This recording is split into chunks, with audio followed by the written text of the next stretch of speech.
think of it as a pie. So you've got 15% that's taken out for protein. The minute you then try to restrict fat, the whole of the rest of the pie is going to be carbohydrate. Yep. So when our dear government said have no more than your diet, no more than 30% of your diet in the form of fat, at the same time they were saying have 55% of your diet in the form of carbohydrate. And when you go on a low fat diet, low calorie diet, your carbohydrate intake goes so high. I mean, I worked all of this out as a teenager. So the way it works is you're thinking, oh, I can only have 1,000 calories today. No way are you going to have a 3-egg omelette fried in butter that morning. That's half your calorie allowance gone for the day. Yeah. So you have a small bowl of dry rice cereal, 4 rice cakes, that's another 100 calories, 2 small apples, maybe that's 300 calories. And you just find yourself eating dry carbohydrates and fruit all day long, which is just carb, carb, carb, sugar, sugar, sugar. So you can see what's happened. You only needed 500 calories of carbohydrate. You've probably gone up to 800-900. So you're eating more than you need, and you're not getting all the fat and protein that you need to nourish your body. And then you wonder how it is that over the past 30 years, not only have we got fatter, we've got sicker. It's because we've eaten the wrong things. Yeah. So when people say, well, if I can't eat less, how do I lose weight? You've got to eat better. Welcome, Zoe Harcombe, to my podcast, Your Body's Way. It is so good to see you. And I'm so grateful to have you on this podcast right now. We've just had a lovely chat catching up because we've known each other for, gosh, it's been 10 years, hasn't it? I know, we just worked it out, haven't we? Yeah, how much has happened in that time. Yeah, how the world has changed. How the world has changed. And we've just had a very kind of in-depth conversation about things that are happening at the moment. But I love how speaking with someone like yourself, speaking your mind and saying what you think with backed up research and with the scathing wit, how you deliver your information. It's I know that, I was just saying, like, speaking your mind and pressure, like, that's your middle name, like, that's who you are, that's what you do best. So thank you. It's very kind to say. Actually, my mum used to call me Pocket Rocket because she's tiny, my mum. She was 4'11" or something. I ended up 5'2", which was a little bit better. But she was always saying, oh, there's good stuff in little bundles, never worry that you're the smallest person in the room. And of course, my previous career, I mean, people only know me for having done a PhD in public health and spoken at conferences and written books and all that kind of stuff. But my first career was as an HR director. So I was an HR director. Not many people know I was pretty senior in HR in big food and big pharma. And then telecoms, and I've been at board level in the National Health Service in Wales and on the board of Cardiff Metropolitan University. And invariably I was the shortest person in the room, but quite often I was the only female in the room, of course, during that earlier career. So I think it's got a little bit, but in fact I think you have to have it now, don't you? You have to, whether people are good or not. I think you just should recruit people on merit, and if you end up with a diverse board, then that's great. But hey, we are where we are now. You've got to force the diversity to make sure it's representing lots of different people, and I can see pros and cons in both. But yeah, that was my first career. Yeah. Before this conversation, obviously in preparation for speaking with you, I've been kind of binge watching your presentations and over the last week, and there was this one part that absolutely cracked me up. I actually lolled in the cafe I was sitting in. I was sitting with my coffee and I was like, ha, ha, ha. So it was the presentation when you were talking about the Game Changers documentary. Oh no, I get in trouble for that one. Was that the one when I was actually wearing this No, dress? Probably. You're wearing a pink dress. Okay. And I have to say, your arms, I was just like looking at your arms. I was like, oh my God, Zoe, you. like that, the tone is just incredible. But anyway, switching over to what Can't see those today, can you? Yeah. Switching over to what, so basically, you were saying, look, you were coming out with all this research about how Game Changers, they could have come out with better research. I mean, come on, guys, like, this is silly. And but then there was this one part where you said, okay, but there is one experiment that they did on Game Changers that I have to say, guys, like, I don't think I can even stand up to this. I mean, this is serious experiment that they did.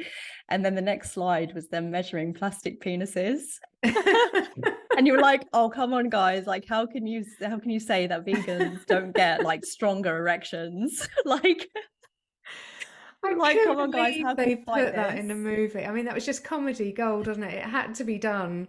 And you do have to time it right to sort of build up before you flick the slide over. And of course, as soon as you flick Yeah. the slide over and there's a plastic penis, the whole audience just laughs because we're puerile at heart. You know, Yeah.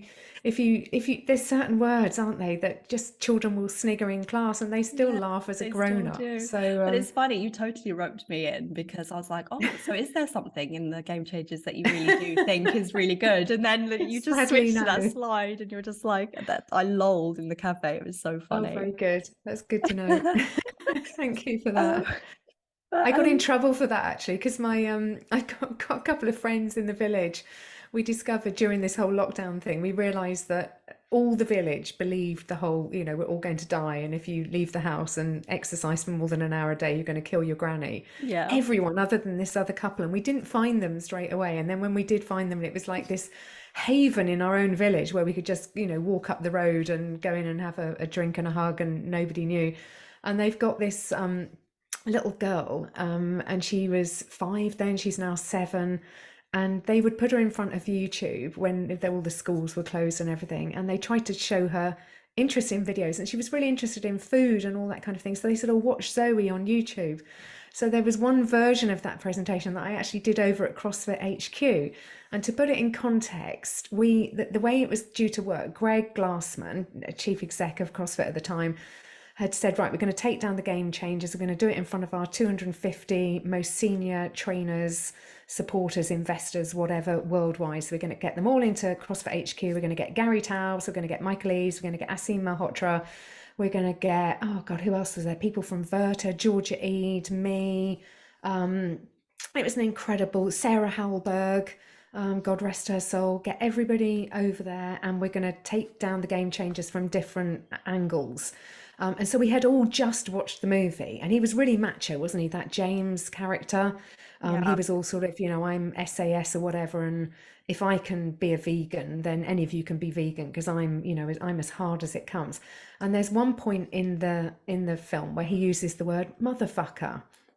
Um, and it's not a word that I would ever use, but there was a context in my Even the way you say it is presentation. like I know, motherfucker. It's like I know, just in but your there was a proper accent. context, And I know, in my presentation when it would have just worked. So I was reading the audience, and it was Super Bowl day. So we were doing this presentation thing in the morning, and then in the afternoon, we were all going to stop the conference and watch the Super Bowl. It was a fantastic day, just before lockdown, February 20. And the audience, of course, was brilliant, wasn't it? They'd been up since 7 watching the yeah, movie. They were all pumped. They'd had a workout at 5. They were macho. They were in there, you know, they looked like you. They were yeah. wearing their sort of vest tops and shorts and everything. And it was just right. So I went for it and I said this word, and the whole audience just erupted.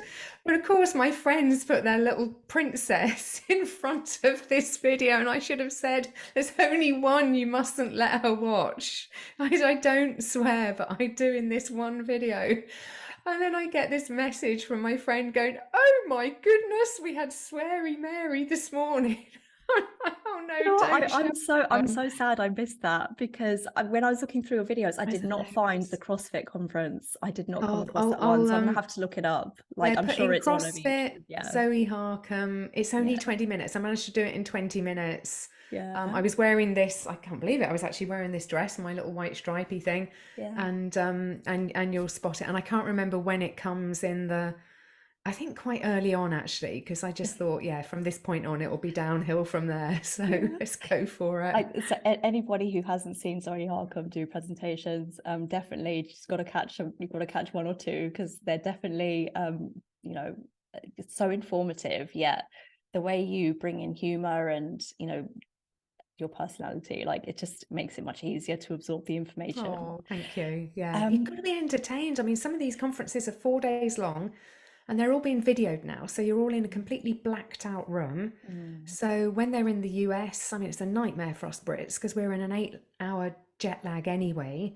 You go yeah, into a that's a big dark room factor. at 8 o'clock in the morning and you emerge from a dark room at 8 o'clock at night, which for you is 4 o'clock in the morning. Mm, Yeah, so it's really tough actually. I mean, you can't entertain them. I mean, there's some that are very dry, particularly academic presenters tend to be very dry. They think they have to be very serious, and you don't. You've got to keep people awake. Otherwise, they should leave and make this their coffee break. Yeah.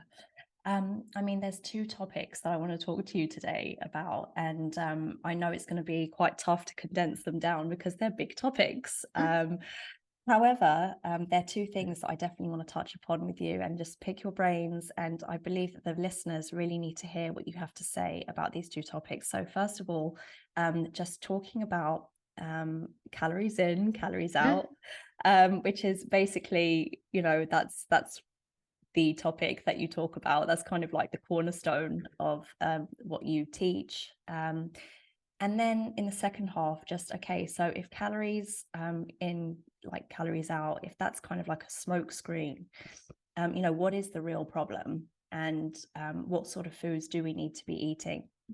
And just kind of touching upon your opinions on veganism as well, if we Yeah. have time at the end. But Yeah, sure. Yeah, yeah. God, calories, where to start? I mean, so I guess the first question, yeah, so when they say eat less, do more. So when the Yeah, government says that, yeah, and we're all expected to do that, and yet it's not as yeah, easy as it comes across. yeah, Obviously, otherwise we wouldn't have the obesity epidemic that we yeah, have now. yeah, So absolutely. so what is the issue there? So eat less, do more. Sounds so simple, doesn't it? It does. Yeah, It sounds so yeah. simple. So what And is as you going say, on? if it worked, we wouldn't have obesity, let alone an obesity epidemic. Exactly. And in Right. modern times as well, it's such a Yeah, modern issue. yeah. So what So is in going a on there? nutshell, why doesn't it work? Okay, first of all, you can't do it. So the body is hardwired to make sure we don't go hungry. We have evolved to find food, to consume whatever food that we find. The challenge is that we now live in a situation of abundance, and we live in a situation of completely fake food that we have not evolved to eat. So the communities that are still living effectively in the wild, and they're getting fewer and fewer by the year, but where you've got some tribes in Africa, or perhaps in American wilderness, or up at the Arctic or whatever, where you've got people still trying to eat that indigenous diet, they're still very much in the process of trying to consume as much as they possibly can, particularly in the autumn, because they know they've got to get through winter. And that's how we've evolved. So first thing that happens when you try to eat less is your body tries to get you to eat more. And we've all been on a calorie controlled diet. Everybody watching this podcast at some point, particularly when they were younger, before they worked out that this is the wrong way to do it, they will have tried to eat less. And the first thing that happens is you get hungry. You become obsessed. You can't think of anything other than food. So I'll give you 48 hours of counting calories. Try and stick to 1,000 calories a day for the next 2 days. I guarantee within a couple of hours, you'll be thinking about food. You'll be obsessed with food. When can I have my next meal? How can I go and get some food? Your body will preoccupy you until it can get you to eat more, because it doesn't want you doing that eat less thing. And then if you try to do more, there's a couple of interesting things that happen. One is your body tries to get you to eat more, Mhm. because you've just basically increased. I mean, you cut to what calories are, it's just petrol for Yeah. the body. That's how we need to see them. So the body says you're doing more, you're trying to get the car from here to Birmingham instead of from here to Cardiff. So we need to put more fuel in. So the first thing the body will say, right, you need to eat more, but the body will also try to get you to do less at other times. And there's a beautiful study that shows this. So the early bird diabetes study that was being conducted out of Plymouth started looking at 3 groups of children, and it started looking at natural activity. And it was such a clever study. So they had the children that went to posh schools, the children that went to okay schools, and the children that went to not very good schools. And they were grouped into those three. And the children that went to posh schools, where they've got all the facilities, you can play real tennis, and they've got rugby pitches and lacrosse grounds and all the rest of it. So they would have a lot of sport built into the curriculum. The children at the OK schools, they might have a sports pitch, but they're not doing masses of sport and maybe not too much extracurricular. And then you've got the poor kids that don't have a sports field at the school, but then they go home, they don't have, they're not playing lacrosse for the school after school. It just doesn't happen. And what they found was, and they put these activity monitors on these children, this was all done about 20 years ago, and they found that they did astonishingly similar levels of exercise. So the posh kids that were doing the rugby and the lacrosse and all the rest of it, when they got home, they just didn't do very much. They did their homework, they sat on their bums. The middle class ones were sort of, they did a bit of sport and then they got home and they might have gone out on their bike or maybe a skateboard, played with their friends. And the kids that didn't have the sport at school, they get home, mum's like, get out the house, don't want to see you. I'm cooking dinner, there's 10 people in the house already, get out. Don't care about homework. And they just kick around on the streets and they go for a walk, they get into trouble, they play knockout ginger, whatever. And they were doing similar amounts of exercise. So as soon as you think you're going to be able to do less, the body, or to do more, the body is just going to get you to do less at another time. So the whole eat less, do more, your body's just going to fight you all along the way. But then the second big thing that happens is at some level, we are able to eat less and do more. I managed it for about 6 months when I was 16. But this whole principle relies on the assumption that the body is a cash machine for fat. So what they're saying is basically you've got the body, and they have this stupid calorie theory. And if you want to get that disproved, just go on zoeharcombe.com, put in 3500 calories, and I show you what I think of the 3,500 calorie theory, because it just does not hold. But they'll say, okay, let's say you cut back by 500 calories every day. This is what they tell you is going to happen. Cut back by 500 calories every day. The body is just going to give up 1 pound of fat, because 1 pound of fat is approximately 3,500 calories. I mean, it's so wrong, but go along with their little game for now. So the idea that the body is not going to adjust in any way, I'm just going to eat 3,500 fewer calories and it's going to say, there's a pound of fat. I'm going to do 3,500 calories more exercise and it's going to go, there's another pound of fat. And it will just keep doing it every time you create that deficit.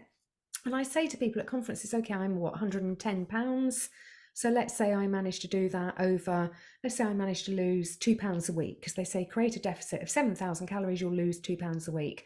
So in 50 weeks, in 1 year's time, I'm going to weigh 10 pounds. And of course, everyone laughs. And I say, why are you laughing? Because that's what you believe. If you're going on a calorie control diet on a Monday morning thinking you're going to cut back by 7,000 calories and lose 2 pounds of fat, that's what you believe. Of course, the body doesn't do that. The body is fantastically complex, the most complex thing on earth. As somebody who's come up in the fitness training industry, all the systems of the body and what the body can do. So you've got the 9 systems of the body. You've got the skeletal system, the cardiovascular system, the lymphatic system, So, reproductive system. That's the first one that the body turns off. As you know, with women who take it too far in the gym, periods go. You do not need to reproduce. You're not looking after yourself at the moment. Forget reproduction. So that one just goes.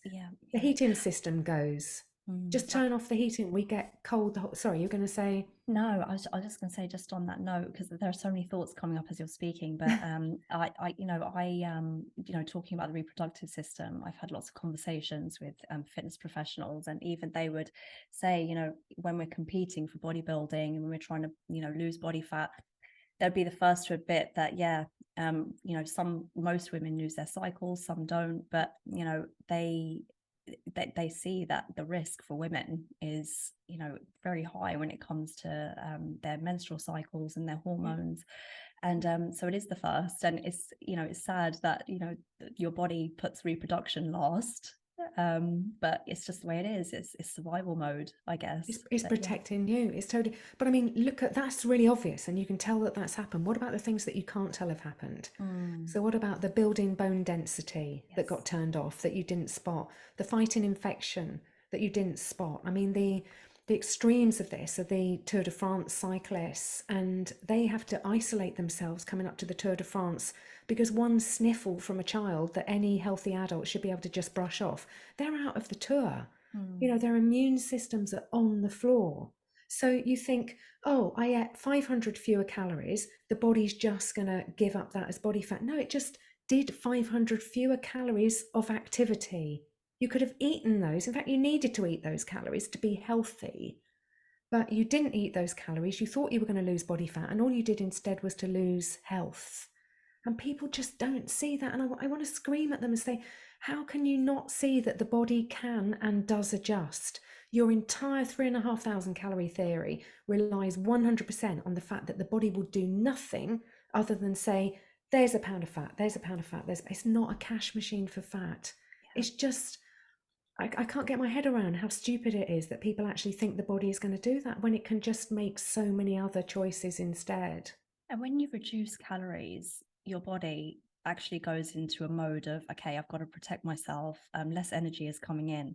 So I need to, like you said, it's going to start shutting down the systems over time. But then initially, the first thing is it'll start to lower your BMR, right? Your Yeah, basal yeah, metabolic rate. So yeah, actually, when you think you're eating less and you should be therefore burning more fat, your body is actually holding on to it at that point because it's yeah, like your basal metabolic rate slows down. So that's the catch 22, like the eat less, do more. It's more like eat less, do less. Like yeah. that's what your body wants to do.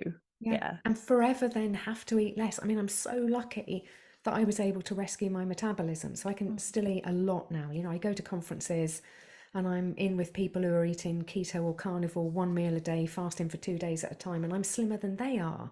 Mm. And I don't eat like that. I eat three decent sized meals a day. I can still have porridge, brown rice, baked potatoes if I fancy them.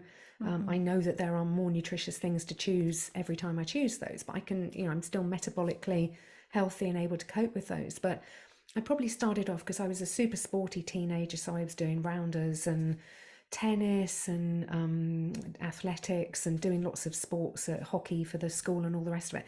So I was probably able to burn, I don't know, 2.5 to 3,000 calories easily. And then I went on this stupid calorie controlled diet because I thought I was a bit podgy as a teenager, and I probably was a bit podgy as a teenager, but completely still healthy. And no way would anyone have said, "Oh, crikey, there's someone who's overweight." They just said, "Hey, podgy 15-year-old." But I got to the point where I would put on weight on 1,000 calories a day, Mm. and that's what happens because the body just shuts everything off. It just slows everything down. Now, the other thing that happens when you count calories is you eat the wrong things.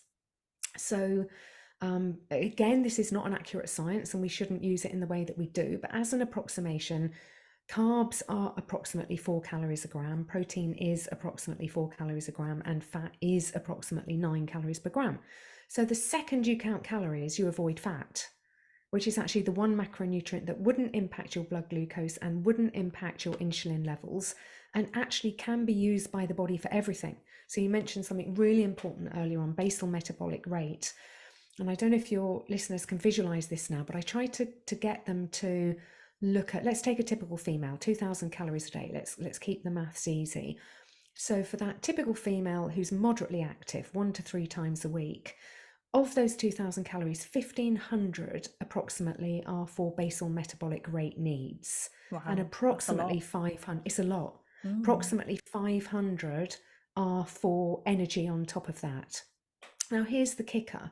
So it's not totally accurate, and I keep meaning to get to the bottom of this and write an academic paper on it because it's so important. But by and large, the vast majority of the need for the basal metabolic requirements is delivered by fat and protein. So things like building bone density, fighting infection, cell repair, building muscles, and all the rest of it.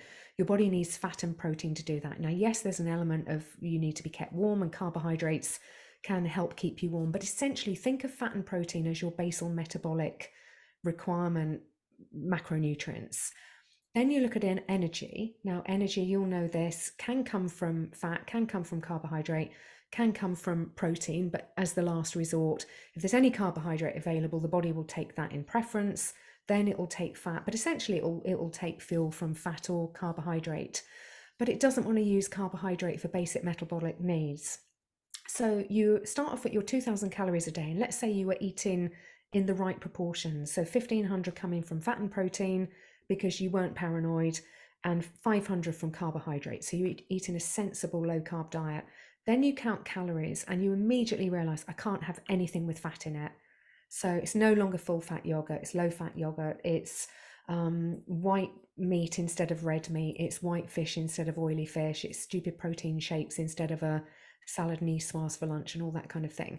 So you're cutting the fat out of your diet. Well, the fat was going to do those repair 1,500 calorie things. So Mhm. you start making yourself sick because you're not eating the macronutrients you need for that bit, and you start eating more carbohydrate because protein just tends to stay quite constant in any natural diet. It just does. I can give It you does, references yeah. for that.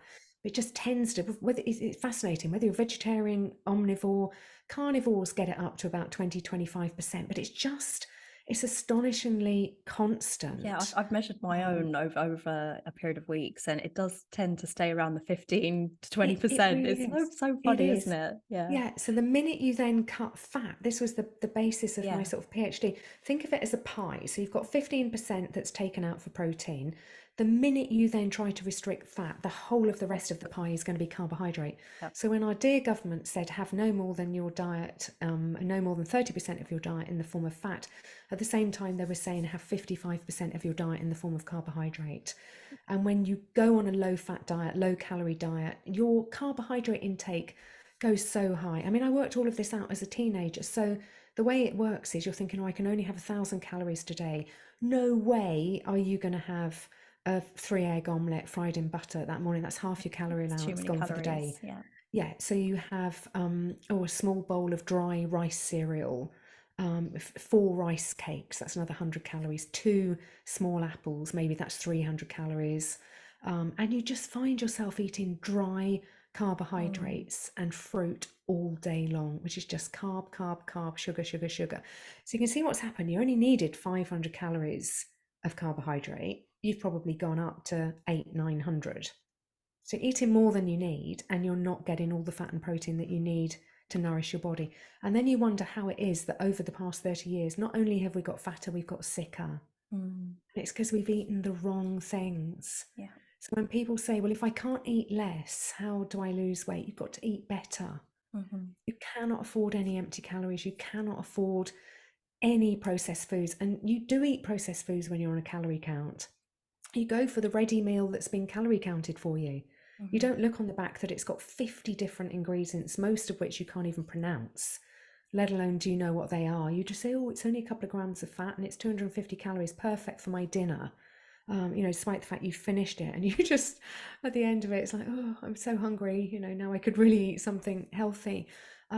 So people have got to eat better. They cannot set about eating less. You set about eating less, you just set in process a domino of bad choices Yeah. that are going Not, to lead you down yeah. a really bad route. And not to mention the mental effects of it as well. As soon as you go low calorie, Yeah. I mean, I've been there myself, like yourself. I had a binge eating disorder. Gosh, I think it was in my early 20s. I think even when I met you, I was kind of in it even then. And it's funny. I remember when it started. It started when I think I had a breakup when I was 19. So you know how it goes. You just want, revenge body. Like, I'm gonna take revenge. I'm gonna look my Yeah. best. So I went to an aerobics class back then when it's like aerobics, in the school hall. Aerobics class 5 times a week. So I started doing more. And then I started eating a lot less. So I'd go into the office and I'd literally take in 4 apples for lunch, like 4 red apples. And Yeah. I just remember eating them thinking, God, um, something about this doesn't feel right. But I was doing it and I was, trying to stick to salads and just low calorie, because surely this will work. Like, surely I'll get the best body ever if I just do more and eat less. And the biggest issue for me was just the mental effects, because for the next 10 years I battled a binge eating disorder. Oh, bless. Yeah, it was a really tough time, and I remember distinctly it kicking off at that point when I made that decision to have the revenge body. Mm. um but like you said, it's really interesting the way you say it, because what you're trying to say is, with the child, the early bird study with the Mhm. children, basically what you're trying to say is that your body, in a healthy human being, the food that you take in and the exercise that you do, your body knows how to manage those things. Mm. Like, if you need to do more, if you need to burn more energy, the body will kind of naturally do it. Like, you'll Mm. probably fidget more, or you'll Mm. probably like feel the need to go out and do something. um, and then you'll eat just kind of as much as you need to kind Mm. of fuel that movement. And in a healthy person, that's your body manages it on its Mm. own, and you shouldn't have to count calories. But then someone could say, okay, that's for people who have control, and that's for people who aren't on a diet and don't have those kind of poor relationships with food. So how can someone who, let's say, who is struggling with dieting at the moment, they're hearing all this and they're like, well, that's great, but I find constantly at the cupboards, I'm constantly hungry, and how do I do less? I mean, come on, I'm just going to gain weight, obviously. What would you say to someone like that? So I mean, I've been where you've been as well, actually, in my late teens, early 20s. So it resonates very strongly. My first book was called Why Do You Overeat When All You Want Is to Be Slim? And it was that very question that I was trying to ask myself. So it was, if it's as simple as eat less, do more, why is there an obesity problem? But it was also why, when I want to be slim, I want to get my eating under control. I don't want to feel out of control around food.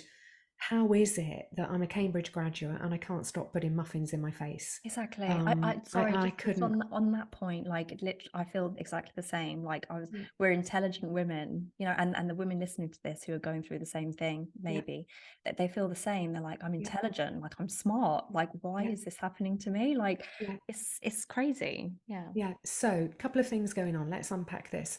Mm. First one is that food is addictive. And I don't know if I was one of the first to talk about this, but I mean, I could have written my Why Do You Overeat about 20 years earlier. I started looking into it in Cambridge. I was the JCR president at my college, and before that year, I was the women's officer. And I went up to, they used to train us in things like personal safety, and then there was some training up at the central Cambridge for all the women's officers. And I remember going along to this, and they started talking about eating disorders. And I remember getting all this information and thinking, well, my goodness, this is talking to me like you can't believe, but I will be the only one in college. And my college had only just taken women for the first time well, since 1352, which was hilarious. So I put this stuff in a sort of empty pigeonhole. And I said, and I put notes in the women's pigeonholes. There were only about 24 women at the time. And I just said, oh, if anyone wants to take the information, please just do have a read, pop it back. If you want to come and talk to me about the things that they shared with us, they gave us more leaflets, I'm in room staircase 6, whatever, come and talk to me.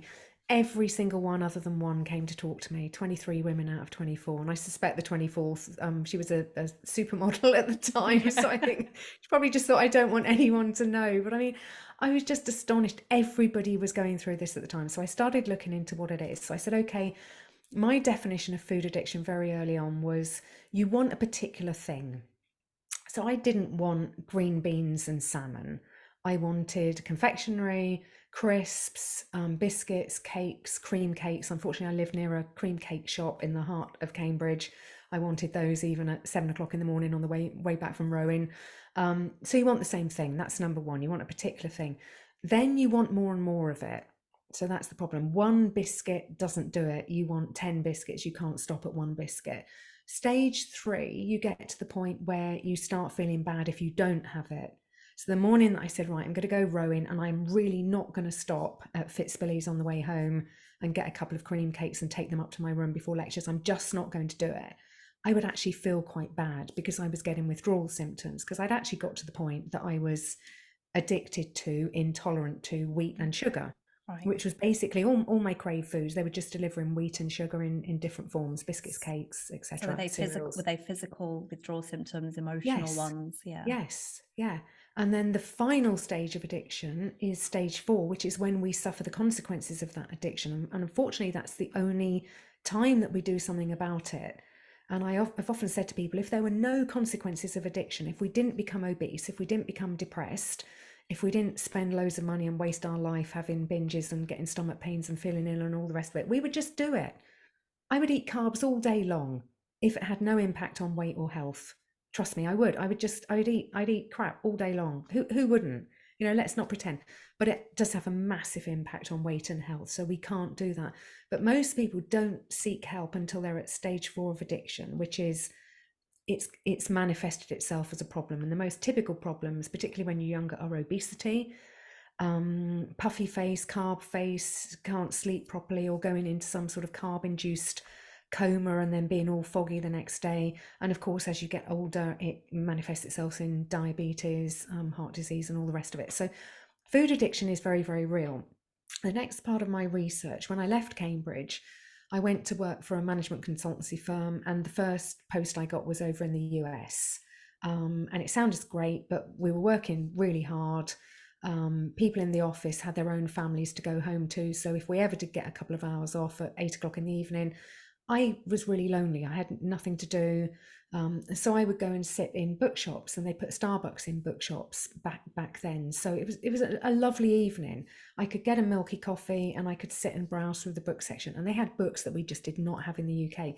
And I started reading books, things like Candida albicans, Could Yeast Be Your Problem? The Yeast Syndrome, Low Blood Sugar and You by Carlton Fredericks, Is Hyperglycemia Your Problem? Food Intolerance. And the front covers were just amazing. And it was, do you feel addicted to food? Do you feel you've lost all your energy? Your Get Up and Go has got up and gone. And these books were just talking to me, and I just bought them all. And I remember going back to London one day, and I was still couldn't manage my eating. So I just sort of put them all out on the floor in my flat and just said, right, let's look at these. So, and they were all talking about food addiction. And I suddenly realized that the yeast connection, Candida albicans, I was talking about gut flora, long before Tim Spector and people came on the scene. When your gut flora get out of balance, it is going to drive you to crave certain foods. And some of those foods are quite interesting. Yes, it's the biscuits, cakes, sweets, but it's also things like blue cheese and vinegary foods, because that's the kind of Mushrooms. thing That that, was a yeah, weird one. mushrooms, Yeah. exactly. So that was one. It's like, okay, so that's Candida. Food intolerance, you end up craving that to which you become intolerant. So that's your wheat and your sugar.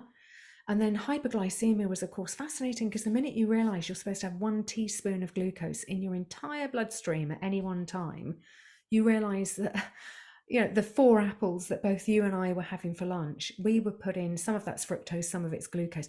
We were putting 50 grams of glucose into the bloodstream, 12 times what the body wanted at any one time. And the body just has to keep taking it out with insulin. But of course, it doesn't get it quite right. So you have this really narrow band. So you eat the apple, your blood glucose spikes, then it drops lower. And that's when you crave more sugary stuff to get it back into normal. It just doesn't manage it that accurately, particularly when you're having about 400 grams of carbohydrate every day. You and I were probably on 500 or 600. So it's just spiking up and down the whole time. So I would say to people, when I started trying to help people to lose weight, do you find that if you have one biscuit, you can't stop, but if you don't have one biscuit, you're okay? And they're like, yeah. It's like, yeah, because you're just whacking yourself out of that normal range the whole time. So then you look at the books and you say, right, what do they, because these are all written by doctors, these weren't, lay people or whatever. These were doctors, they were surgeons, they were gastroenterologists, they were clinicians, they were psychiatrists, they were people who'd noticed that their patients, for some reason, were doing these sort of crazy things, trying to buy carts of ice cream at 2 o'clock in the morning. And the diet was unbelievably similar. And it was kind of back to maths, which is then what I did at Cambridge. Like, what's the lowest common denominator? What do they agree on? They all agree on meat. Unprocessed or naturally cured meat. Deli meats are fine. Meat is fine. Eat meat however much you want. Fish, ditto, is fine. Not smoked fish, because you start messing around with it then, but plain fish is fine. Eggs are fine. Vegetables are fine. Salads are fine. Baked potatoes are not a vegetable. Don't look on them as a vegetable. Wheat is not fine. Sugar's not fine. Anything processed is not fine. And then they were all massively restricting carbohydrates. So they would even have a debate over brown rice. And I was veggie at the time. So I thought, look, I've got to eat something. I'm not going to be eating meat and fish. I can't just have eggs. Natural live yogurt was fine as well, but not the blue cheeses and other dairy products. So I was building up a little list of what was okay. And then I thought, well, some of them say a sort of safe grain and some of them don't. So I'm going to go with that, because I need something to be able to eat. So I'm going to go with 50 grams dry weight of brown rice. And oats are pretty safe as well. So if you want to swap out the brown rice and have it for porridge, that's fine. And if you want to use it as rice pasta or corn pasta or barley, anything other than wheat is fine. So I put this diet together, and it's like, how long does it have to be? 5 days. Because food intolerance, you want to get through anything that you might have been intolerant to from your body, and you're going to do that in 5 days.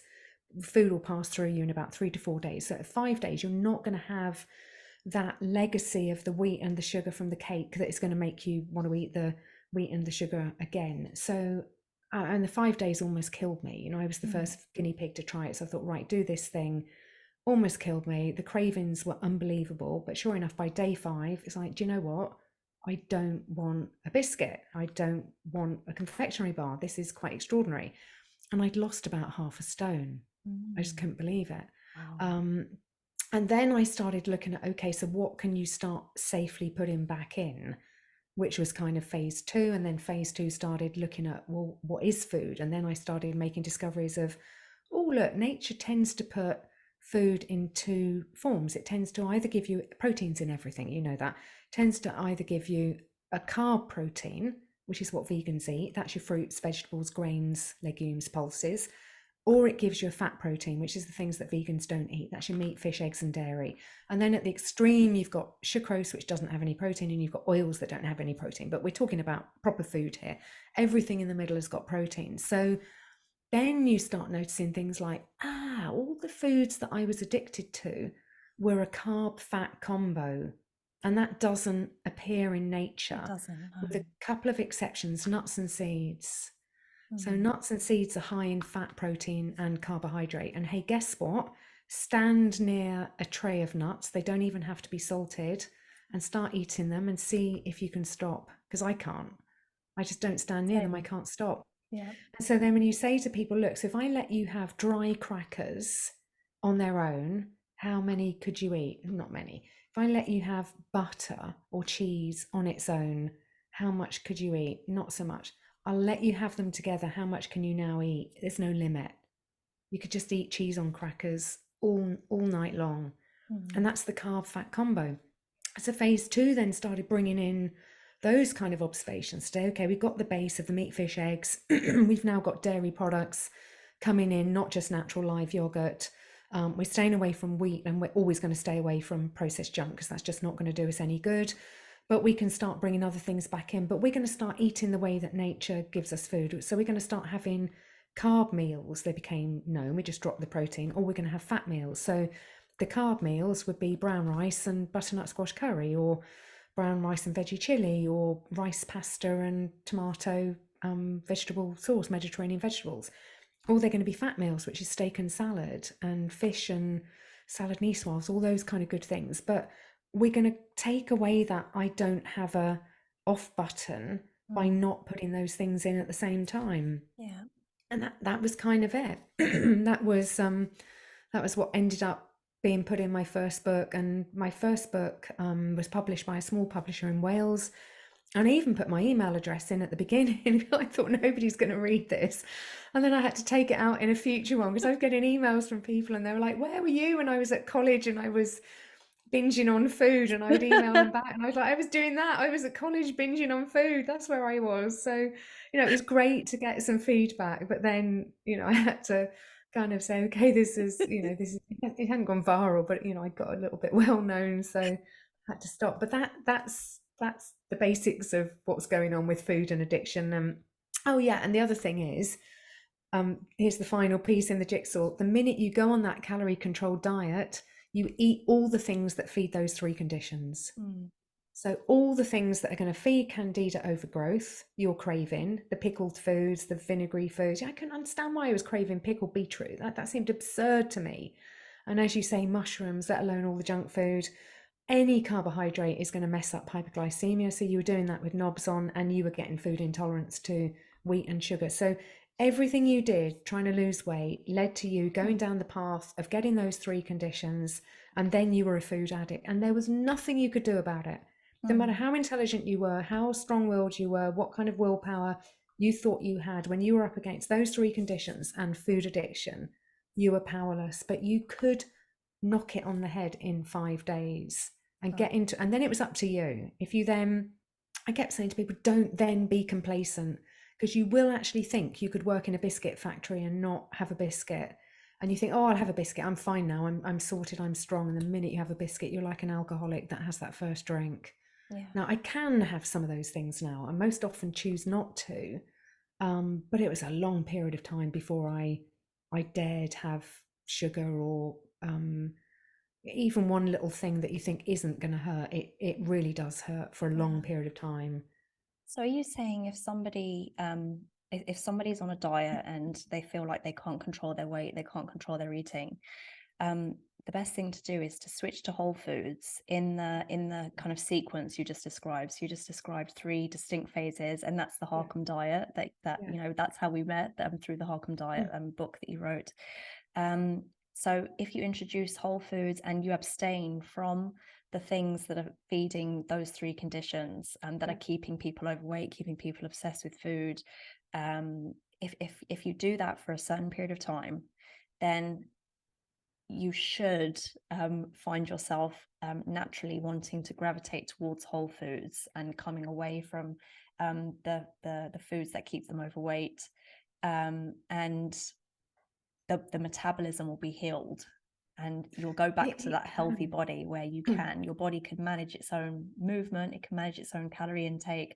But to get there, you just need that first stage of like, okay, just I'm gonna abstain for a bit, do this sequence, and then my metabolism will be healed. Is that what you're saying? Within that framework, it's then that's the framework, but it's then very individual. And one of the principles in phase 2 is don't eat the foods that cause your cravings. And that's where you've got to be really honest. So that means all of us are off the processed foods. So we're all in the same club with that one. You're no more or less deprived than anyone else.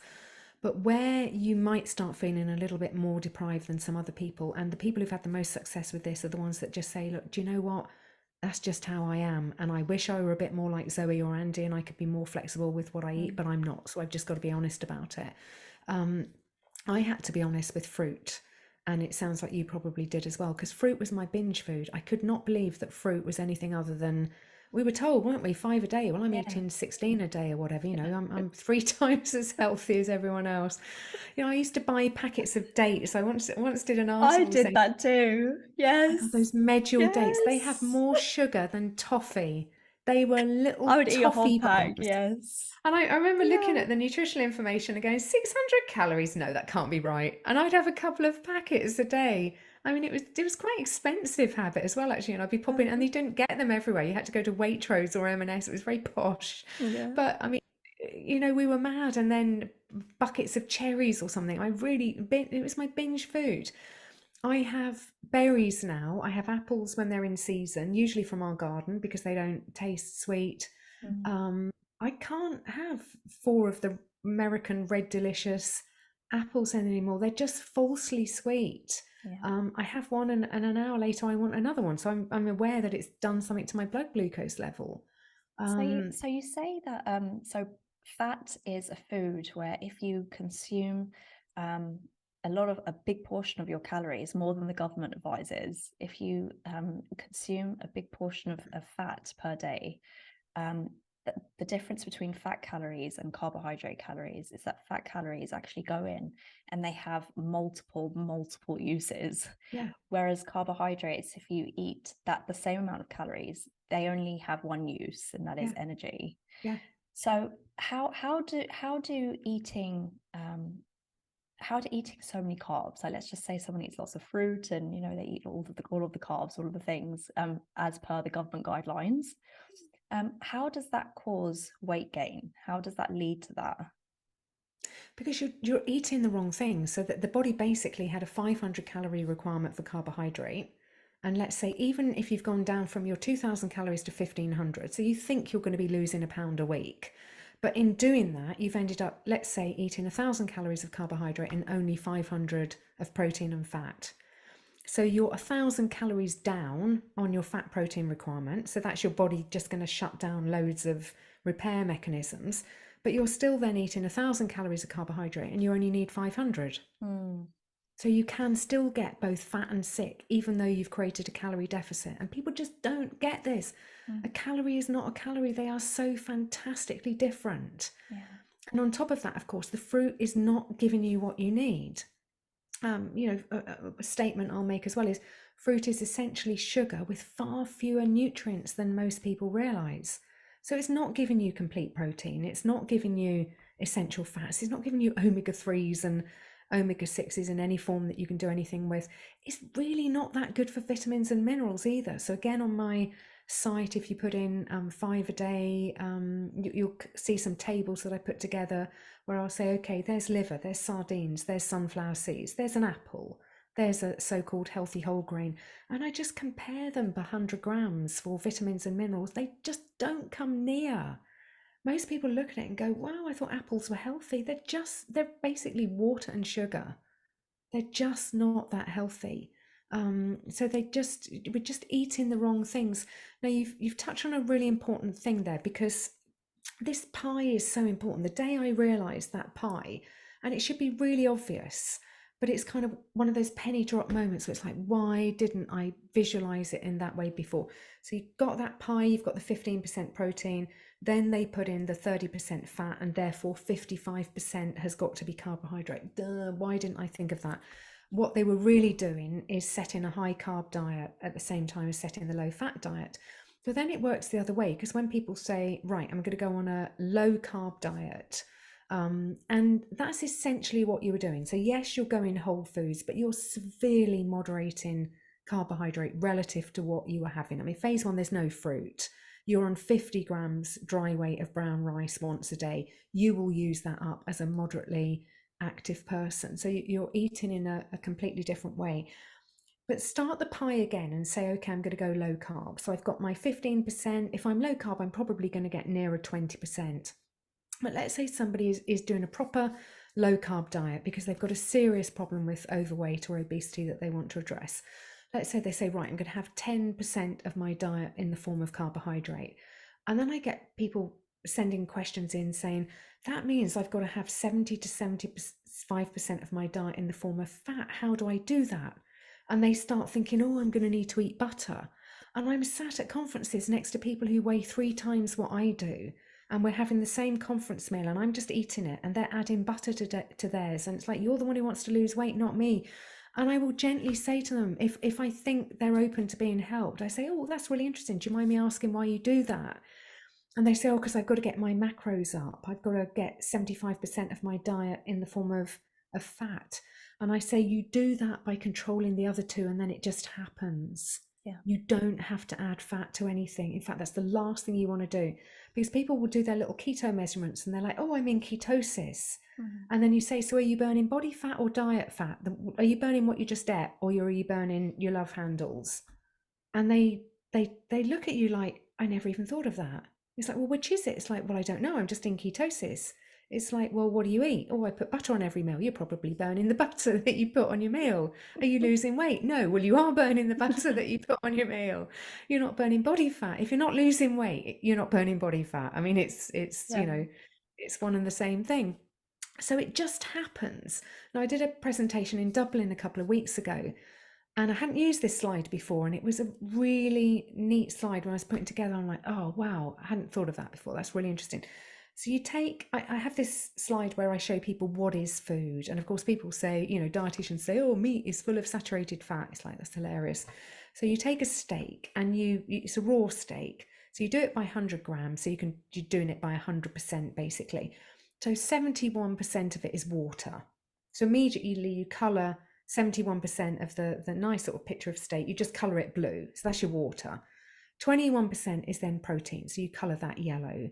You've got a little trace of ash and minerals and all that kind of thing. Then you've got 7% fat. So you colour that green. And then 2 of those 7 grams of fat are saturated fat. So you're actually making the point. Saturated fat is literally the last thing that it is. Literally the last thing. But then what was really interesting, I put on top of that, okay, so let's look at where you're getting your calories from. This is a normal steak that you or I would eat. It's not particularly lean, it's not particularly fatty. It's just how steak comes. So the water has obviously got no calories. The 21 grams of protein, use that 4 calories per gram. It's approximately 80 calories of protein. And then you've got 7 grams of fat, approximately 9 calories per gram of fat. So that's approximately 63 grams of fat. So do you see, even having your protein 3 times higher than your fat, essentially you've got 80 calories from protein and 63 coming from fat. So they're not far off even. And that was with you just eating a normal steak.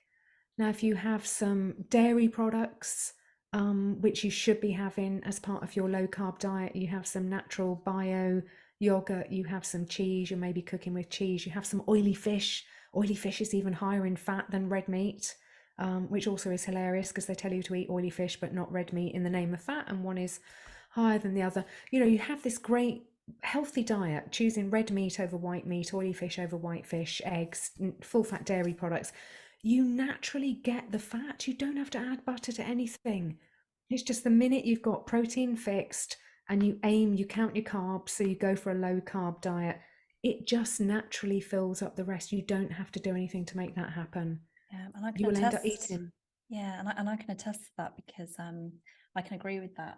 When I was doing keto for a while, I was tracking everything, and yeah, the foods that I was eating, just naturally it filled up to the keto ratio. I think Yeah, keto, correct me if I'm wrong, but I think it's like 70% fat, isn't it, or yeah, more? yeah, And it just naturally fell into that as I was choosing the keto foods. yeah. But for my calorie counters out there who are just like, okay, are you serious? Like if I eat whole foods and I stick to the foods that Zoe's recommending, are you telling me, okay, can I just not, I don't need to count calories. Are you telling me that? Like I don't need to count calories, that surely I need to train, like sure I need to exercise to burn them off. No, no, So are you saying categorically, like, don't calorie count and don't worry yeah. about exercise? What are you saying about, you know, Well, what's the exercise, response? and we're probably on a wavelength on this one. I mean, I say to people, exercise is good for every single thing in the world, ironically, Exactly. other than weight loss. Yes, I agree 100%. Because Yes. you exercise, you get hungry. You exercise, Yes. you feel you've earned a reward. You Mm, know, why do they put the vending machine in the leisure centre? Because you go for mm, a swim and then you treat yourself to a bag of crisps or a hot chocolate, mm. and that's your nice little trip out. And you've invested and you've got a reward. The exercise is the reward. You did Yeah. something that made you feel good, but exercise does make you hungry. So Yeah. it's just not good for that. You don't have to exercise to lose weight, but you should exercise because Yeah. it's great for it. And you know, we're the same on this. It doesn't mean Yeah. going down the gym. It means do some gardening, go Mm, dancing, go for a walk, do your own cleaning. Don't have a cleaner. They're getting a better workout than you if you've got a cleaner. So think about what if you're a food addict at the moment. So people who are trying to lose weight and feeling addicted to food and find themselves binge eating, think of what you stop if you could just do what I'd said. If you could just follow phase one, get to the point that you're down to the meat, fish, eggs, natural live yogurt, that's the only dairy allowed in phase one, very small amount of either porridge, oats, or brown rice. And if that doesn't work for you, if you find it makes you crave more carbs, then cut that out. That's the whole point. You've got to be honest. If there's anything fueling your overeating, you've got to cut that out. A lot of our guys quite quickly realize I was trying to avoid brown rice, so I'm not going to reintroduce it. Some of them realize they start binging on yogurt and start eating it by a sort of 500-gram load. It's like if you mm, can't eat it in a sensible amount, then that's not for you. So you've got to cut that out as well. So you've got to be honest, but think about what you stop eating. You know, mm, you're no longer going to be eating confectionery, biscuits, cakes, cereals, wheat, mm, bread, pastries. You know, there's so much that you're going to stop eating. yeah, So you say to them, yeah, you don't have to count calories, but don't go mad. Think about if you had somebody sat next to you who you would think of as a sensible eater, mhm, what would they have for breakfast?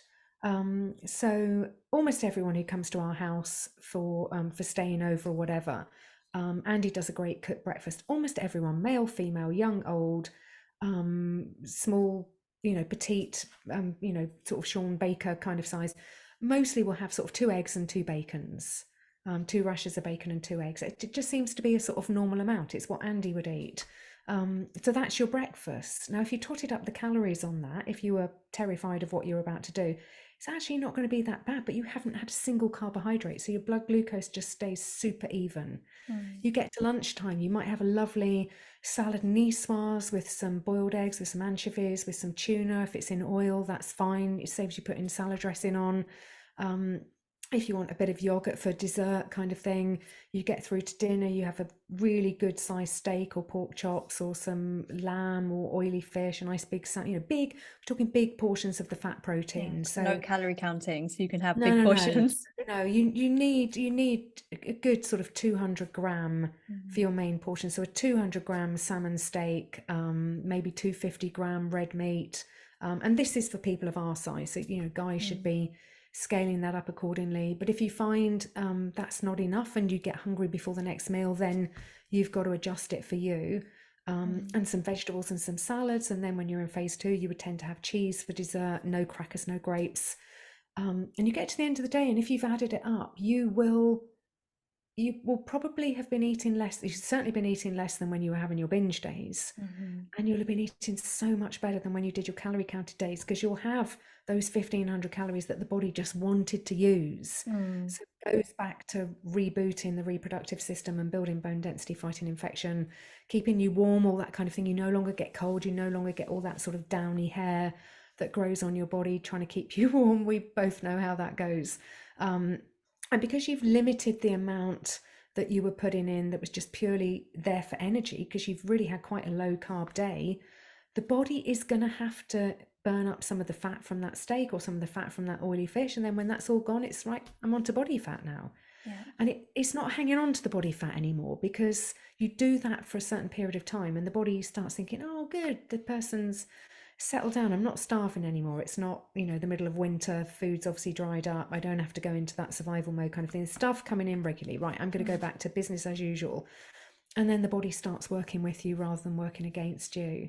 And I put the big turning point for me was putting all my energy into nourishing my body and seeing that as, like, I used to, you've done this, you used to see a good day as the day when you go to bed and you've only had 4 apples. That was a good day. That wasn't, that Good was a day. really bad day. Really bad day. Reframe that thinking. The good day is the day when you go to bed, you haven't starved yourself, you haven't binged, you've nourished your body, you've eaten the nutrients that your body needs, you've been sensible, you've been grown up, you've been healthy, and you got through the day without binging. Gold star. Go to bed, get up, do it again the next day. And you've got to stop weighing yourself in the early days. And then you do kind of look around, it's like, wow, I'm feeling better. Mm. If you want to weigh yourself, then great, but manage your expectations. If you just realize your jeans are down a size or two, Yeah. the body will start working with you when you start reframing what it is to be healthy and what you see as a good day. There's this great way that Gary Taubes explained calories in, calories out. And I mentioned this in a previous podcast as well, but I'm going to say it again because it's so good. The way he describes it, and it really hits home for anyone who thinks that if you eat too many calories, you're going to gain weight. He basically said there's a scale. You'll probably know this, what he's saying. He's saying there's a scale. So at the top of the scale, obviously, if you overeat and you overeat and you overeat, obviously at that top end of the scale, your body will gain weight, like no matter what, because you're overdoing things. But then on the other end of the scale, there's, let's say Auschwitz.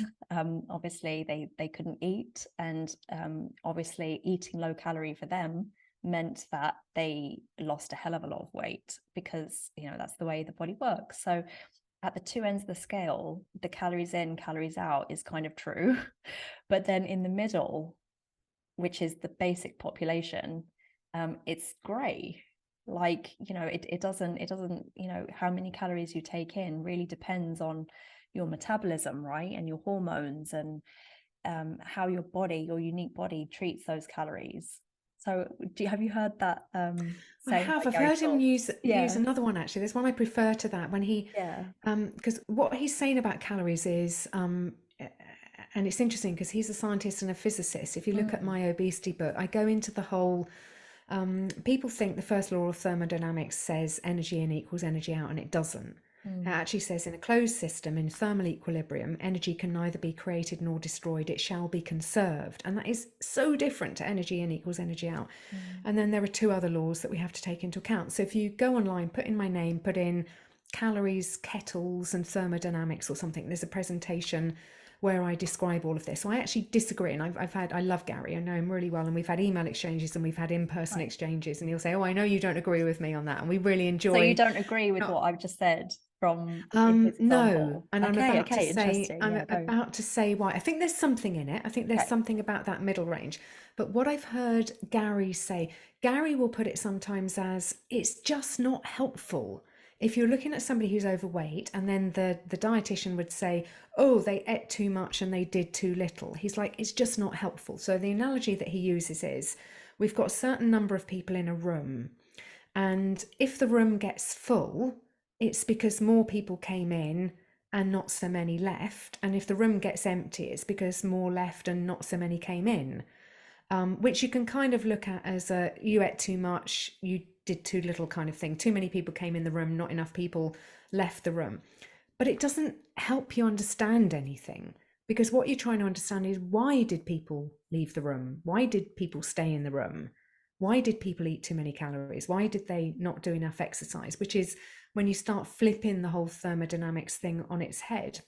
Where I think that example that you've just given doesn't work, and this was one of the things that first woke me up to the calorie theory. I remember seeing a documentary, and it was on Channel 4 or something, and it was one of those ones that probably wouldn't be politically correct to do now, because it was almost like watching a car crash, but it was important television and it was brilliant television. And it was looking at four people who were morbidly obese, and we're talking 30 stone, whatever that would be in American, 500 plus pounds kind of thing. Some of them bedridden, and they were consuming up to 30. The one who consumed the most, they actually looked at his diet, because he's in the house, he's bedridden, he's not going anywhere. He's got some terrible family member, clearly, who's bringing in this amount of food. So they were able to work out what the amount of food was. And I remember one of them was eating 36,000 calories a day. Now you go back to the calorie theory, he should have been gaining 10 pounds a day. Let's say lying in bed all day, his requirement was, I don't know, a couple of thousand calories. Even being enormous, it maybe is 5,000 calories. He was still having 10 times 3,500 calories, or 9 times, whatever the maths are. It's still going to be, he should have been gaining 9 pounds a day. And he should have been, I worked it out, it should have been 1,000 stone within a year or something. It was ridiculous. It was utterly ridiculous. So the question you have to ask is, why wasn't he? Why didn't he gain at the rate of 3,500 calories equals £1 every single day? Because that's what the calorie theory said that he would do.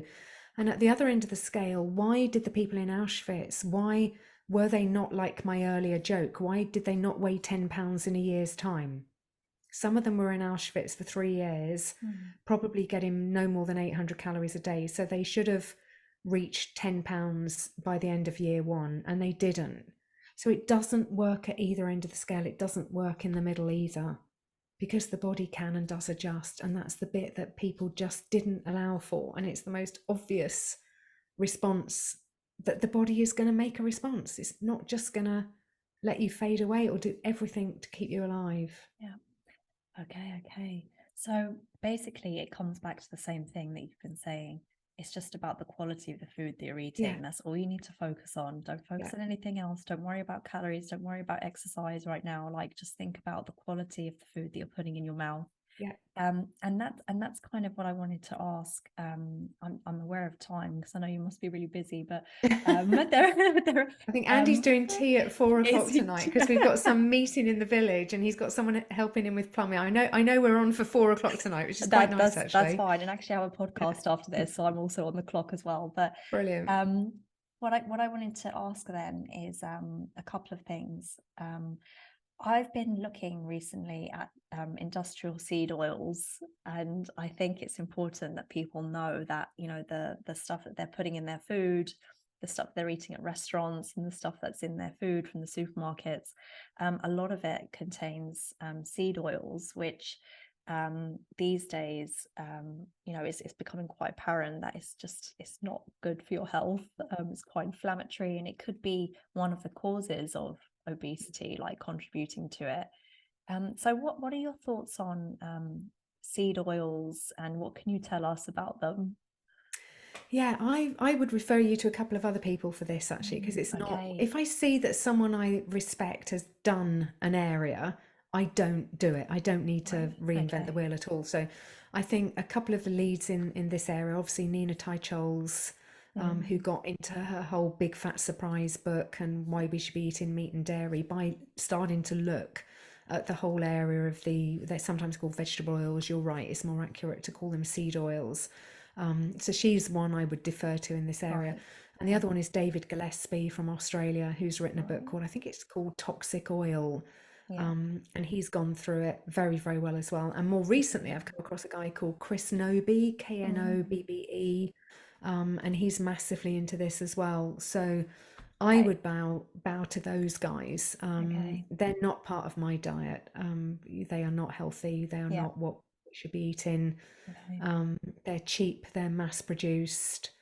Mm, They're doing environmental damage because we're trashing fields to grow these things as well as soybeans and other mm. plant foods, to then feed to animals that we keep in sheds, and then give to humans. I mean, we've gone mental. You know, we need the cows in the field, and we Mm. don't need that rapeseed for anyone. So just get back to how we were doing it. We've lost our way in terms of global food consumption. Okay, so in that case, that leaves some time then just to kind of touch on veganism. Now, I know you have some strong opinions about veganism, but I just wanted to ask why you think it's best that people keep animal products in their diet. And this is coming from a position of having been veggie for 20 years. So I had to say, I think I was wrong, and I do think I was wrong. And again, if you want a presentation on this, if you put in my name and you put in, should we be vegan? Mm, There's a presentation that I did last May with that title. And essentially, I go through, there are three reasons that people go vegan, and I can relate to all of them. Number one is they think it's healthier. Number two, they think it's better for the animals. And number three, they think it's better for the environment. And it's wrong on all three counts. And that seems really hard to believe when you're in the vegetarian paradigm, which I was. There is absolutely no question that it's healthier nutritionally. I mean, the vegan sort of high priests, the Neil Barnard, Michael Greger, who's the other one, Joel, whatever, I can't remember his surname, David Katz, and so on. Done some great work around COVID, interestingly, but I still can't be aligned with them on food. Of course, they say things like red meat causes cancer and heart disease, which of course is absurd because it's the food that we've been eating for the longest period of time. So they would have us believe that the food that we've been longest eating, the food where you find the complete protein, the essential fats, all the vitamins and minerals in the form that we need them as humans, they're trying to tell us that is trying to kill us. And then these vegetable oils and these cereals and these I mean, it is just essentially cereals and vegetable oils and these fake ready meals that we've put together for you. Those are the healthy ones. mm, And how can you convince anyone of that? I mean, how gullible do you have to be that you think that you fall for that? It's just incredulous. I mean, the nutrition argument, please don't even bring that one to me because I'll really struggle. It's just embarrassing how poor that one is. The second one is very interesting because, of course, I didn't want to eat animals. That was why I was vegetarian. Why would you want to eat an animal? That's a horrible thing to do. Surely it's better if we don't eat them. Well, if we don't eat them, they're not going to be there. Farmers don't keep pets. If the world went vegan, then basically it's goodbye to cows, sheep, goats, chickens, pigs, all of those animals. And you mm, might think, well, that's a sacrifice worth making. I'd happily never see a cow in the field again or a sheep in the field again grazing the environment if it meant that they didn't end up being eaten. A number of vegans would say, yeah, that's a good trade. But what they don't realize, and this is referenced in my presentation, there's a brilliant paper called Animal Deaths in Field Agriculture. mm. And you look at these combine harvesters now that are about the width of a football pitch, and I've got a picture of one of them in the presentation. You just see this thing sweeping across the field. I think I've seen that. What do you Mm, think gets hoovered up in that? And it's billions. It's billions of animals. And okay, if you're saying you'd happily never have a cow die again, but you're okay with rabbits, fluffy bunny rabbits, domestic cats, if they get caught up in that field, they're going to be wiped out, I'm afraid. Birds, worms, snails, insects. There's no hierarchy in the vegan world, from what I can understand. It's as bad to stand on a snail as it is to kill a cow. So you are killing way more animals. And I actually work it out in the thing. I say, okay, so I could live off a cow in a year. I could live off just that as my meat. It would give me everything I need, all the calories I need, everything. That's one death. All the cereals, the soya beans, the fake vegan foods, the ready meals, and all the rest of it that you're eating, we're looking at billions and billions of animal deaths on an annual basis. So it's not better for the animals. You've just got to be honest. And the question you need to ask vegans is, what do you eat for which you think nothing has died? Because you won't be able to come up with anything because you'll tell me soya beans, whatever, and I'll tell you what's happened for you to be able to eat those things. Now, you don't want to think about that as a vegan. You don't want to process it mm, because it's too unbearable to think about. Because then you're into, well, what do I eat? And that, of course, is the thing. Well, actually, then you go back to the one animal dies rather than the billions. And then why do we need to eat animals? It's because of the third thing. The environmental thing is the exact opposite of what they're arguing. So let's say the world goes vegan. We have no ruminants, which is your cows and your sheep and your goats. So they're not grazing the land. That's what rejuvenates the grasses. That's what rejuvenates the topsoil.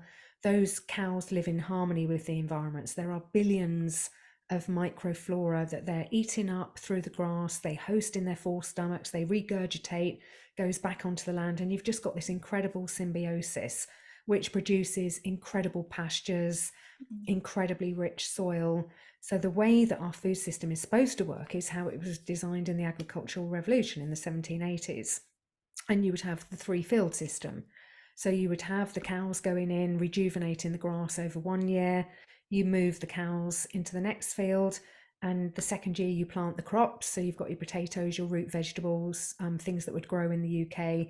And then the third year you leave the field fallow because it's got to rejuvenate. The plants actually rape the soil. They take the nutrients out of the soil. That's how they end up in our vegetables. So you leave it to have a rest, then you put the cows back in again and they rejuvenate it, and then you've got the plants, and that's how you manage your food system. But of course we don't do that anymore. We're just too impatient. So we treat everything with fertilizers. We try to get it to grow quicker. We try to get it to market quicker, which is why you could probably tolerate the wheat of 2000 years ago, but you just can't tolerate the wheat of today because it's not being made in the right way. But take ruminants out of this planet, we have no topsoil. We are in Armageddon. We have no ability to feed the planet naturally anymore. So what we do have to do then is what is happening already is that we grow our food upside down in greenhouses.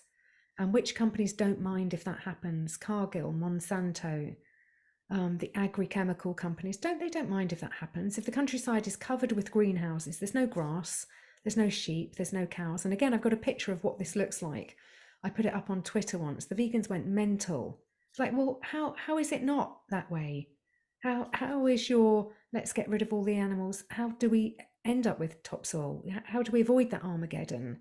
You might not like what I'm telling you, but come back at me and give me the evidence for why it is still going to be okay if we take ruminants out of the equation, because it's not. It's the only thing that protects topsoil.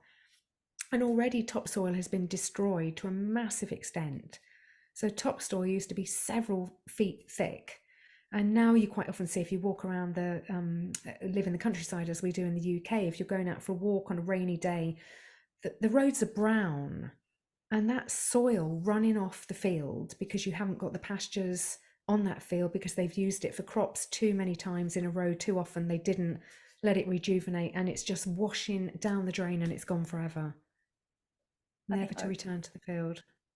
I think overall it's scary the way things are going. I mean, here, sorry, my throat. Here in the Cayman Islands, for example, it's hard to find, like there are some farms here, organic farms, and then just normal farms that sell foods, but they're not very big. And we have access to the American food supply.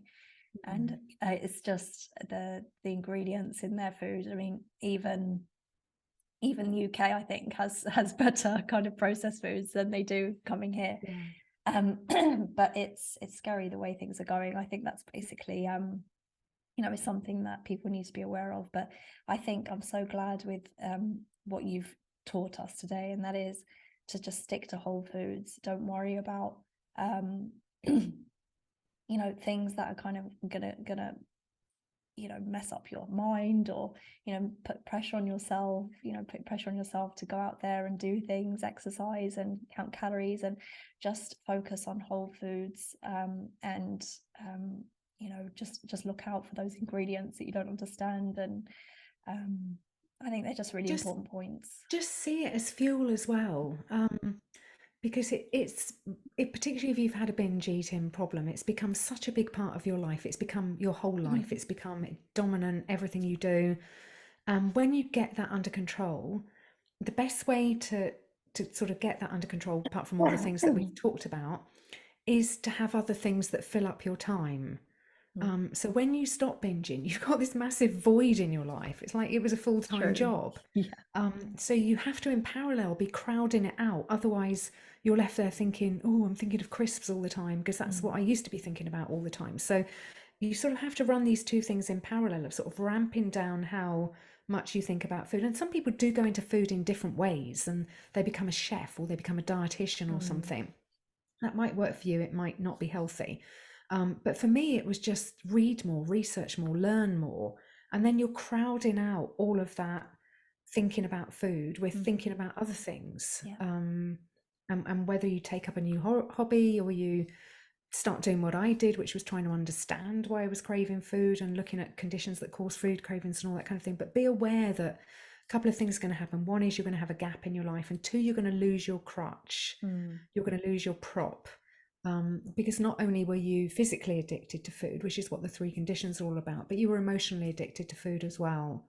So you learn from a really young age, and the food companies make sure that you're aware of this, that food is associated with everything lovely and fun and celebratory and nice occasion, and you don't break that easily. So you have a birthday, you think you deserve something sweet, you want a cake, you want some chocolate, you have Christmas, you want something, Halloween, you want some.